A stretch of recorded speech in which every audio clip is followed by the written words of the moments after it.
नमस्कार। तो चलिए सीधे चलते हैं मार्च 2004 मुल्तान, भारत बनाम पाकिस्तान टेस्ट मैच। हाँ, वो ऐतिहासिक मैच, सहवाग का 13 शतक। बिल्कुल, वीरेंद्र सहवाग 309 रन बनाकर मुल्तान का सुल्तान बन चुके थे।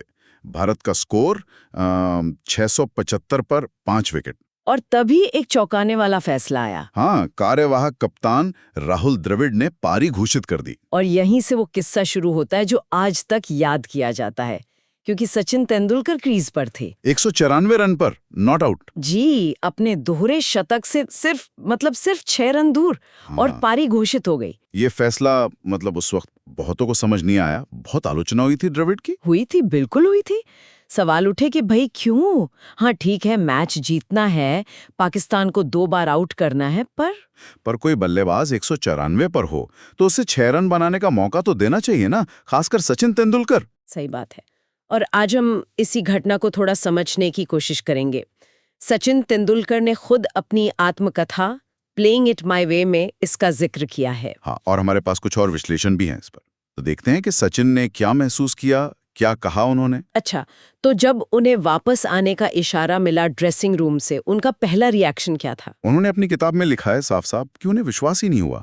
उनके शब्द थे, इस फैसले का कोई मतलब नहीं बनता था। ये दिखाता है कि वो कितने हैरान थे और शायद जैसा आपने कहा थोड़े नाराज भी। सिर्फ हैरान नहीं, वो लिखते हैं कि वो बहुत आहत हुए थे। Deeply hurt. हाँ, ये महसूस किया जा सकता है। इतना कि जब द्रविड़ बाद में शायद उनसे बात करने आए होंगे। जी, तो तेंदुलकर ने उनसे कहा, मुझे कुछ देर के लिए अकेला छोड़ दो। ये दिखाता है कि वो उस वक्त कितने अपसेट थे। जाहिर है, पाकिस्तान के खिलाफ उन्हीं की धरती पर दोहरा शतक बनाना, वो भी उस माहौल में, बहुत बड़ी बात होती। और सिर्फ 6 रन से चूक जाना, वो भी इस तरह। खैर, लेकिन यहाँ एक दिलचस्प बात भी है। क्या? तेंदुलकर ने प्रोफेशनल रवैये और अपनी व्यक्तिगत निराशा को अलग रखने की कोशिश की। अच्छा। कैसे? उन्होंने लिखा है कि उन्होंने द्रविड़ से कहा था कि ठीक है, जो हुआ सो हुआ, इस बात का मेरे ऑन फील्ड इन्वॉल्वमेंट में कोई फर्क नहीं पड़ेगा, अच्छा। लेकिन ऑफ द फील्ड मुझे कुछ देर के लिए अकेला छोड़ दो। ये बहुत बड़ी बात है।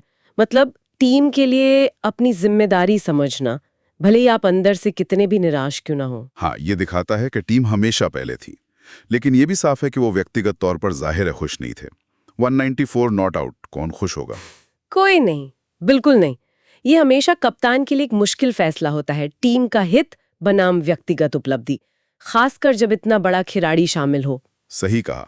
लेकिन कहानी का अंत कम से कम तेंदुलकर के नजरिए से उतना कड़वा नहीं है। हाँ, ये जरूरी बात है। उन्होंने अपनी किताब में आखिर में लिखा है कि इस घटना का उनकी और द्रविड़ की दोस्ती पर कोई असर नहीं पड़ा। उन्होंने क्या लिखा है? वो लिखते हैं, इस घटना के बावजूद मैं इस बात से खुश हूं कि मेरे और द्रविड़ के बीच रिश्ते सामान्य रहें और हम अच्छे दोस्त बने रहें। अच्छा। और आगे, ना हमारे क्रिकेट और ना ही हमारी दोस्ती पर इसका कोई असर पड़ा। तो ये उनका फाइनल वर्डिक्ट है उस घटना पर, कि दोस्ती अपनी जगह, क्रिकेट अपनी जगह। जी। तो संक्षेप में कहें तो एक विवादास्पद पारी घोषणा, सचिन तेंदुलकर का दोहरा शतक रह गया, वो निराश हुए, आहत हुए, लेकिन उनके मुताबिक दोस्ती कायम रही। बिल्कुल, ये है वो कहानी जो हमें तेंदुलकर की किताब से मिलती है। हाँ, और ये हमें सोचने पर भी मजबूर करती है। देखिए, हर कहानी के कई पहलू होते हैं, कई नजरिए होते हैं।